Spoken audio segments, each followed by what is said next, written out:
Jai Shri Krishna. This video is for Gita Olympiad 2025. माझे नाव विनय कुलकर्णी. भगवत गीता पठन अध्याय 15. ओम श्री परमात्मने नमः. श्रीमद्भगवद्गीता अथ पंचदशोऽध्यायः.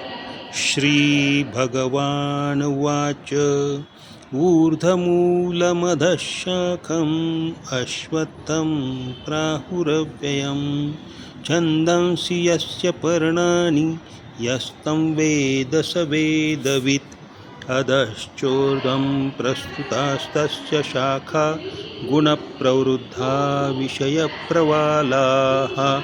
अधश्च मूलान्यनुसन्ततानि कर्मानुबन्धीनि मनुष्यलोके. न रूपमस्येह तथोपलभ्यते नान्तो न चादिर्न च सम्प्रतिष्ठा. अश्वत्थमेनं सुविरूढमूलम् असङ्गशस्त्रेण दृढेन छित्त्वा ततः पदं तत्परिमार्गितं वै यस्मिन् गता न निवर्तन्ति भूयः. तमेव चाद्यं पुरुषं प्रपद्ये यतः प्रवृत्ति प्रसृता पुराणी. निर्माणमोहाजितसङ्गदोषा अध्यात्मनित्या विनिरुद्धकामाः.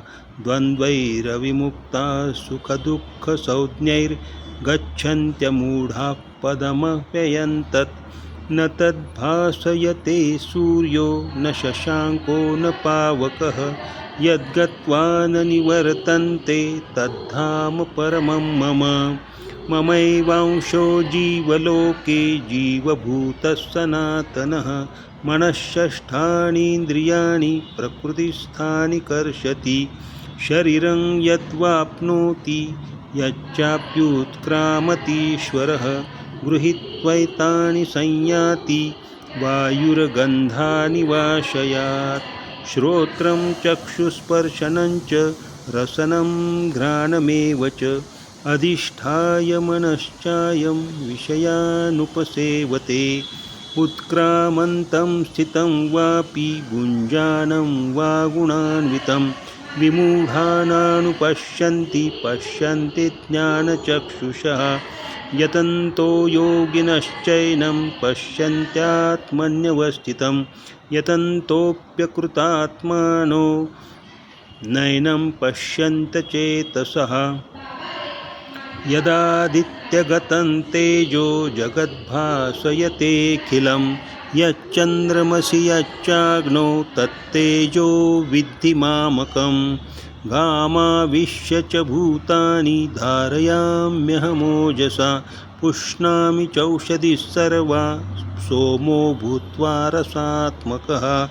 अहं वैश्वानरो भूत्वा प्राणिनां देहमाश्रितः प्राणापानसमायुक्तात् पचाम्यन्नं चतुर्विधं.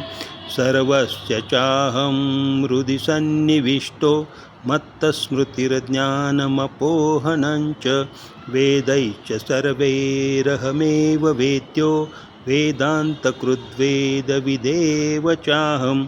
द्वाविमौ पुरुषौ लोके क्षरश्चाक्षर एव च. क्षरः सर्वाणि भूतानि कूटस्थोऽक्षर उच्यते.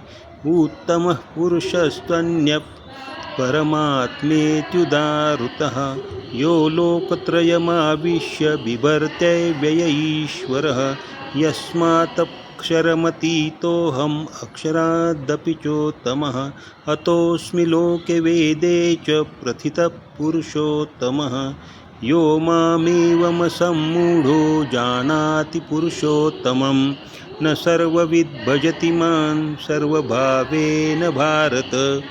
इति गुह्यतमं शास्त्रम् इदमुक्तं मया नघ. एतद्बुद्ध्वा बुद्धिमान् स्यात् कृतकृत्यश्च भारत. ॐ तत्सदिति श्रीमद्भगवद्गीतासु उपनिषत्सु ब्रह्मविद्यायां योगशास्त्रे श्रीकृष्णार्जुनसंवादे पुरुषोत्तमयोगो नाम पञ्चदशोऽध्यायः। ॐ श्रीकृष्णार्पणमस्तु। जय श्रीकृष्ण।